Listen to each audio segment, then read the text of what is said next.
Two men closed in on Princess Charlotte in broad daylight. Hidden blades, practiced movements, only seconds from the gate. At 10 years old, she knew screaming wouldn't save her.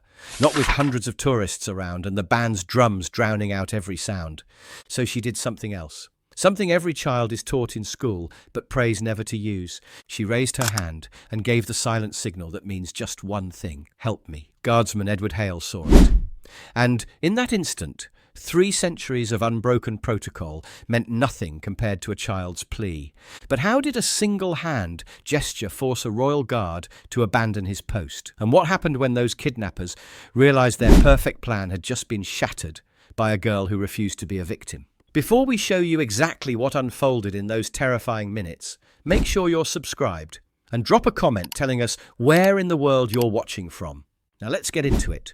The forecourt of Buckingham Palace breathes differently than anywhere else in London. Even on the busiest afternoons, the city beyond the black iron gates thrums with double-decker buses and taxi horns. The ancient cobblestones seem to absorb sound rather than echo it. The cream-coloured stone catches afternoon sunlight and holds it, bathing everything in the kind of golden glow that makes tourists pause mid-conversation and reach for their cameras without quite knowing why. Today the light was particularly generous. It pooled around the gilded crests above the main gates, bounced off the polished brass fittings, and made the scarlet tunics of the guards burn like beacons against the pale backdrop.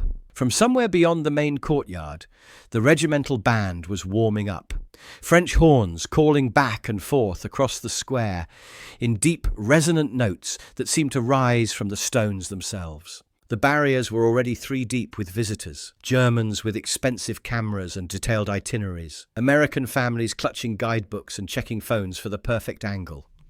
A group of Japanese tourists had stationed themselves at the prime viewing spot and weren't budging until the last note of the ceremony faded. Everyone pressed forward, with that peculiar mix of excitement and reverence you only see at places where history isn't just remembered, but actively performed. Boot heels struck cobblestones in perfect unison somewhere behind the gates, the sound sharp and purposeful, building towards something magnificent. The tourists leaned forward instinctively, phones rising like offerings to capture whatever was about to emerge from the palace depths. But not everyone was pressed against the public barriers. Off to one side, separated by a length of polished chain and the quiet presence of 2 men in dark suits, a much smaller group occupied what most visitors never even noticed. A reserved section where no tour guides pointed and no cameras intruded without permission. At the centre of this protected space stood a girl who looked like she'd walked straight out of a portrait gallery. 10 years old. Her features already showing the sharp clarity that marked her as unmistakably royal. Her pale blue coat was perfectly pressed, her shoes reflected the afternoon light with mirror brightness, and her dark hair was arranged with the kind of precision that suggested serious adult attention to detail. She stood with her hands clasped in front of her, not fidgeting like most children her age might have done, but watching the guards with intense concentration. Her gaze tracked their movements, studied their positioning, analysed their bearing with the focused attention of someone who understood she was witnessing something important rather than merely entertaining. Princess Charlotte of Wales. The cameras pointed elsewhere out of respect, but everyone who knew how to look recognised her immediately. Guardsman Edward Hale registered her presence without turning his head or shifting his stance. At 31, he was older than many of the soldiers who rotated through ceremonial duties, and his bearing showed it. The bearskin hat that crowned his already tall frame cast his face in shadow, but beneath that shadow lay eyes that missed nothing. Afghanistan had given him those eyes. 2 tours in Helmand province had burned into him the survival habit of watching crowds, measuring distances, reading the subtle signals that separated ordinary behaviour from potential threat. Where other people saw tourists admiring pageantry, Hale noticed the man who checked exits instead of taking photos, the woman whose gaze tracked guard movements rather than soaking up the spectacle. His left knee ached faintly where shrapnel had found its mark during his final patrol, the injury that had eventually brought him home and into the scarlet tunic of ceremonial duty. Some of his mates had seen the assignment as a step down from active combat. Hale had understood it differently. The threat environment had changed, not disappeared.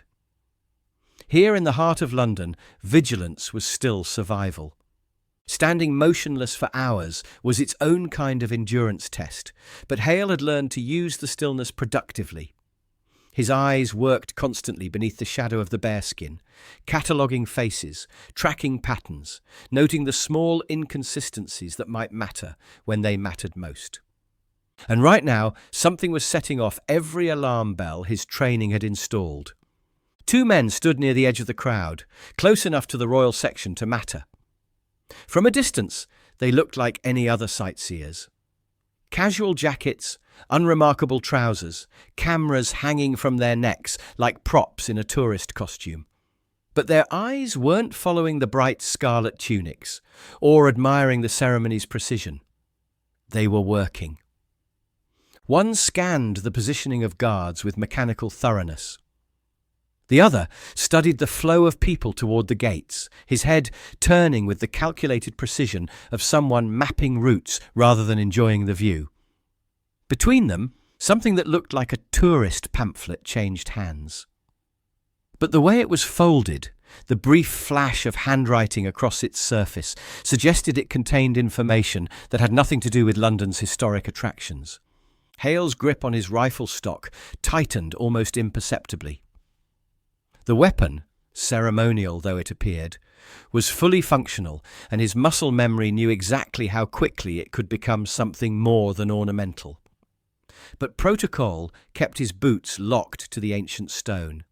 Until he had more than suspicion, until he could prove rather than simply sense danger, his duty was to remain exactly where tradition had placed him. The taller of the two men shifted position, moving closer to the chain that separated the public from the royal viewing area. His movement was smooth, casual, the kind of adjustment a tourist might make to get a better photograph. But tourists didn't move with that kind of controlled economy. Tourists didn't keep their elbows tight to their sides to avoid displaying the outline of objects concealed beneath their jackets. Princess Charlotte's governess leaned down to say something to her charge, adjusting the girl's coat against the afternoon breeze.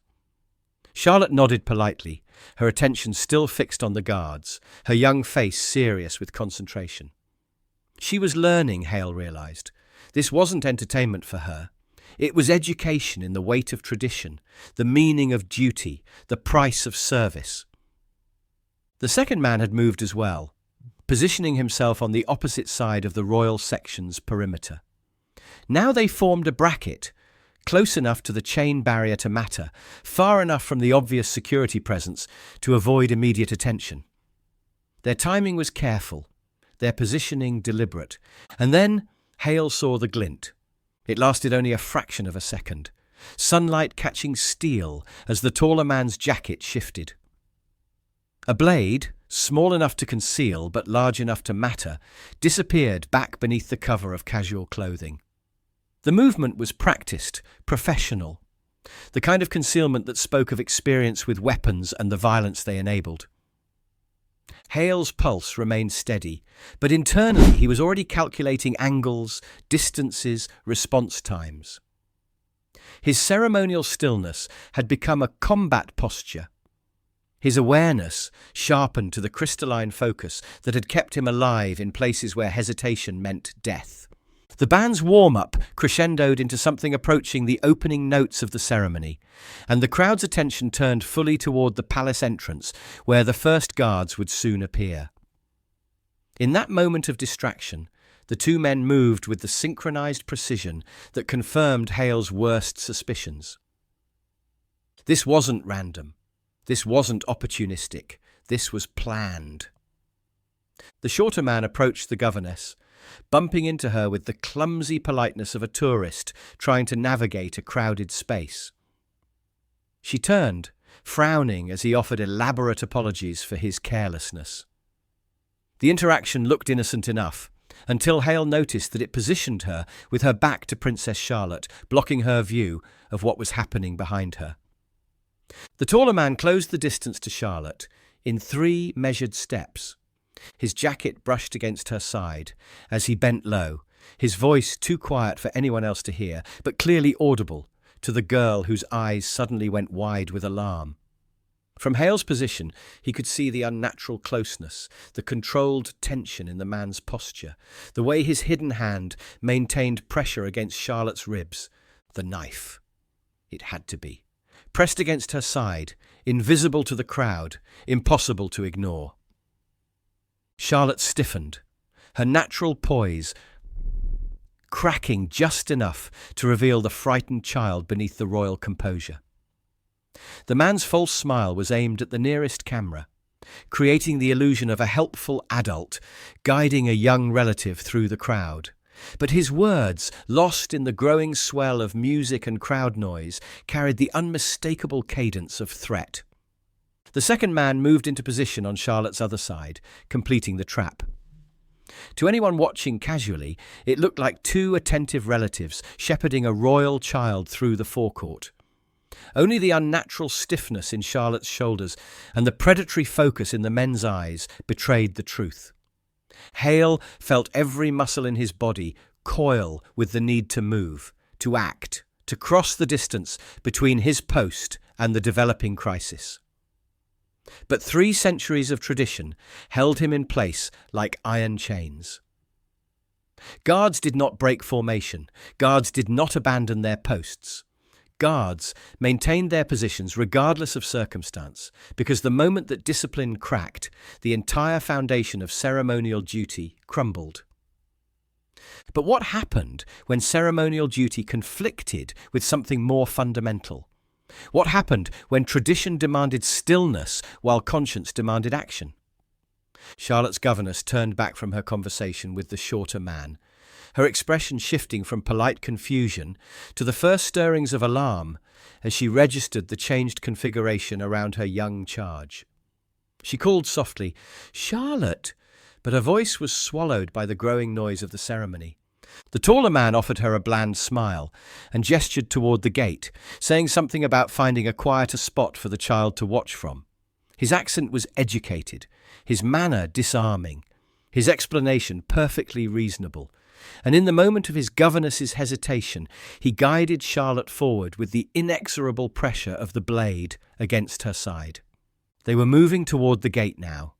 Each step measured and deliberate, never fast enough to draw attention, but purposeful enough to cover ground. Beyond the iron railings, Hale caught a glimpse of a dark vehicle idling where it shouldn't be. Engine running, driver ready. Charlotte understood what was happening. Despite her youth, despite the careful protection that had surrounded her since birth, she recognized the reality of her situation, with the clarity that sometimes comes to children in moments of genuine crisis. She was being taken. The knife against her ribs made resistance impossible. Screaming would only ensure that the blade found its mark before help could arrive. But she had been taught other options. In a world where royal children needed to understand threats that ordinary families never considered, she had learned signals that could convey danger when words were impossible. As they drew level with Hale's position, Charlotte's pace slowed almost imperceptibly. The man beside her muttered something sharp, his grip tightening, but she managed to turn her head just enough to catch the guardsman's eye. Her hand rose smoothly, naturally, as if she was simply brushing hair from her face. But the movement continued with deliberate precision that transformed a casual gesture into something else entirely. Palm open, thumb tucked, fingers folding over, the universal signal, the one taught to children across the country, the one that meant, "I am in danger, and I cannot speak." Hale saw it. Recognition hit him like a physical blow, stopping his breath for a heartbeat before training reasserted itself. The signal was unmistakable, deliberate, desperate. Princess Charlotte of Wales was asking for help in the only way she could. Time compressed into a single moment of choice. On one side lay 3 centuries of unbroken tradition, the weight of protocol, the absolute discipline that defined his service. On the other side stood a 10-year-old girl with a knife pressed to her ribs and seconds left before she disappeared forever into the London streets. Edward Hale, Guardsman of Her Majesty's Guard, made his decision. The crack of boots against ancient cobblestone split the afternoon air like a gunshot. Every head in the forecourt turned at once. Cameras swung toward the sound, tourists gasped in confusion, and even the regimental band faltered for a half-beat before recovering their rhythm. In 362 years of ceremonial duty, no guardsman had ever broken formation. Not once. Not for any reason. Until now. Hale moved with the fluid economy of a soldier whose body had been trained to respond before his mind finished processing commands. His scarlet tunic blazed against the pale stone as he closed the distance to the kidnappers, rifle angled with professional precision. The bearskin hat that had shadowed his face now seemed to crown him with authority rather than conceal him in ceremony. His voice carried across the courtyard with the weight of absolute command. "Release her! Now!" The taller man froze mid-stride, his false smile dissolving into something harder and more dangerous. His grip on Charlotte shifted, and Hale caught the telltale adjustment that meant the hidden blade was being repositioned for maximum effect. "Keep walking!" the man hissed under his breath to Charlotte, but the girl had stopped moving entirely, her trust placed in the soldier who had answered her signal. The crowd pressed back from the barriers, sensing violence approaching, but not yet understanding its shape. Phones rose higher, capturing shaky footage of something unprecedented unfolding in the heart of royal London. Hale's second step brought him within striking distance. His third put him close enough to see the whites of the kidnapper's eyes, close enough to smell the nervous sweat beneath expensive cologne, close enough to act. The man's mask finally slipped completely. "You have no idea what you're interfering with," he snarled, abandoning all pretense of tourist politeness. "Walk away now, or she pays the price." Hale's response was immediate and devastating. His left hand shot forward with surgical precision, clamping over the man's wrist with enough force to feel bones grinding together.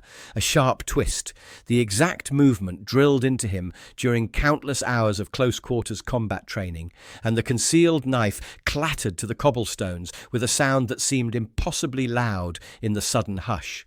Charlotte stumbled backward as Hale pulled her behind his body, shielding her with his broad frame while his right hand maintained perfect control of his rifle.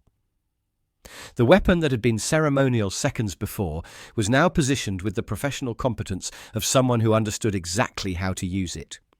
The second kidnapper, seeing his partner disarmed, abandoned subtlety entirely. He lunged forward with desperate fury, hands clawing towards Charlotte, but Hale was already moving. The butt of his rifle swept upward in a brutal arc, catching the man squarely in the chest with enough force to fold him in half. The attacker recovered faster than expected, training of his own evident in the way he rolled with the impact and came back swinging. His fist caught Hale's jaw, snapping his head to the side, but the guardsman's response was immediate and overwhelming. Years of combat experience compressed into a series of devastating strikes that left both kidnappers on the ground, gasping, finished. Screams erupted from the watching crowd. Children cried out in fear. Adults stumbled backward, and the orderly ceremony dissolved into chaos. But through it all, Hale stood over Charlotte like a scarlet fortress, ensuring that no further threat could reach her. Palace security materialized from hidden positions, their own weapons drawn, voices barking orders that cut through the confusion. Within seconds, both attackers were face down on the ancient stones, hands cuffed behind their backs, their carefully laid plans shattered by one soldier's decision to act when action was needed. In the sudden quiet that followed, Charlotte looked up at Hale with eyes that held no fear, only gratitude. Her voice, when she spoke, was steady despite everything she had just endured. "You saw me." Hale inclined his head slightly, his formal bearing intact despite the blood trickling from his split lip. "You gave the signal, Your Highness. Any guardsman would have done the same." But they both knew that wasn't true. Only one guardsman had been watching carefully enough to see. Only one had been willing to break centuries of tradition when tradition conflicted with duty to something higher. The aftermath unfolded with the controlled efficiency that suggested extensive experience in managing crises that weren't supposed to happen. Additional security personnel flooded the forecourt, establishing a secure perimeter, while plainclothes officers searched the attacker's belongings. A smartphone fell from the taller man's jacket during the process, its screen revealing detailed maps of palace grounds, timed schedules of ceremonies, and photographs taken from multiple angles over several days of surveillance. "This was planned," one of the investigators muttered, scrolling through messages that referenced extraction windows and minimum response times. "They've been watching for weeks." As the prisoners were dragged away, still dazed from Hale's precise violence, the crowd began to understand what they had witnessed. A 10-year-old princess had nearly been kidnapped in broad daylight, in front of hundreds of witnesses at one of the most secure locations in Britain. And she had been saved by a guardsman who chose duty to humanity over duty to protocol. The heavy oak doors of Buckingham Palace closed behind them with the finality of a vault ceiling. The sudden quiet felt almost unnatural after the chaos of the forecourt, where tourists were still buzzing with excitement and confusion, while security teams worked to restore some semblance of normal ceremony. Hale stood at attention in a wood-panelled corridor that smelled of centuries of serious conversations. His scarlet tunic was dishevelled, his bare skin tucked under his arm, a thin line of blood dried at the corner of his mouth where the kidnapper's fist had connected. But his bearing remained rigid, professional, ready for whatever consequences his unprecedented action had earned. Major Christopher Harwood waited with the kind of expression that gave nothing away. Beside him stood a plainclothes security officer, whose notebook had been getting a workout over the past 30 minutes. "Guardsman Hale," Harwood began, his tone neutral. "You understand why you're here?" "Yes, sir. To account for breaking formation during ceremonial duty." The security officer cleared his throat. "Before we address the protocol violation, walk us through what you observed." Hale's recounting was precise, methodical, stripped of emotion. The suspicious behaviour that had first caught his attention, the coordinated positioning that suggested professional training, the glimpse of the concealed weapon, and finally the moment that had transformed suspicion into certainty. "Her Royal Highness made the universal distress signal," he concluded, palm open, thumb tucked, fingers folding over. "She made it deliberately, looking directly at me." The meaning was unmistakable. Harwood exchanged a glance with the security officer. "And that signal justified abandoning your post?" "Sir, with respect, that signal meant a member of the royal family was in immediate danger and requesting assistance. No protocol supersedes the duty to protect." The corridor fell silent, except for the distant ticking of an ancient clock. Finally, footsteps approached from the far end, light, measured, accompanied by the rustle of adults walking carefully around someone much smaller. Princess Charlotte appeared, flanked by her governess and 2 protection officers. She walked with the same composure she had shown during the ceremony, but now there was something else in her bearing, a gravity that seemed older than her 10 years. "Your Highness," Harwood said, straightening, "you don't need to— "Yes, I do," Charlotte interrupted politely but firmly. "He did what I asked him to do." She stepped forward until she was standing directly in front of Hale, her chin tilted up to meet his gaze. "I made the signal," she said clearly, "just like they taught us in school. When you can't speak, but you need help, you make this sign."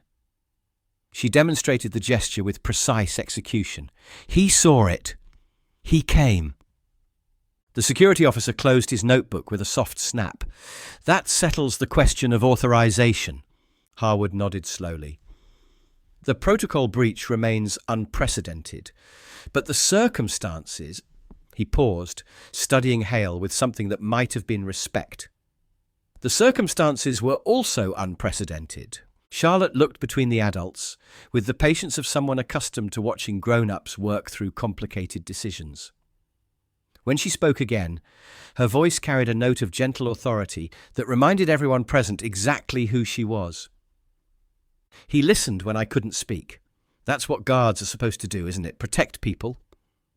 The question hung in the air like a challenge. Harwood cleared his throat. "Your Highness is quite correct. Protection is our primary duty." "Then he did his duty," Charlotte said simply. The Major turned back to Hale. "There will be inquiries, review boards, questions in Parliament about discipline and precedent." His expression softened almost imperceptibly. "But you acted to protect a member of the royal family based on her direct request for assistance. The regiment stands behind that decision." For the first time since entering the palace, Hale allowed himself to relax slightly. "Thank you, sir." Charlotte stepped closer, her small hand reaching into her coat pocket. "I made something for you," she said, producing a folded piece of paper. "While they were asking me questions." Hale accepted the paper and opened it carefully. Inside was a drawing executed in coloured pencil, with the precise attention to detail that marked it as clearly her work. It showed a guardsman in a bearskin hat, standing protectively in front of a small figure in a blue coat. At the bottom, in careful handwriting, were the words, "Thank you for seeing my signal." The guardsman, who had faced down armed kidnappers without flinching, felt his throat tighten with emotion. "Your Highness, You listened," she said simply. "That's what mattered." As Charlotte was escorted away, she looked back once more. Her small wave was answered by Hale's precise salute. A moment of connection that spoke to something deeper than protocol or ceremony. Later, as evening settled over London, Hale returned to his quarters in Wellington Barracks. Word of the day's events had travelled quickly through the regiment. Brother guardsmen, who had maintained their own rigid positions throughout the crisis, nodded their approval as he passed. Officers who had spent careers upholding tradition offered quiet words of support for his decision to break it when it mattered most. In his small room, Hale carefully pinned Charlotte's drawing to the wall beside his bed. The childish artwork joined commendations from Afghanistan, photographs of fallen comrades, and other reminders of why men chose to serve in the first place. His phone buzzed with a text from his sister in Manchester. "Saw the news. Dad would have been proud." Their father had been a guardsman too, 40 years earlier. He'd served through different threats, different crises, but the same fundamental duty to stand between danger and those who needed protection. Hale wondered what the old man would have made of today's choice between tradition and action, protocol and protection. The answer came clearly. His father would have understood that some duties transcended uniform and ceremony. Some moments required a man to step out from behind the pageantry and remember what the scarlet tunic really represented. A week later, Princess Charlotte attended another ceremony at Buckingham Palace.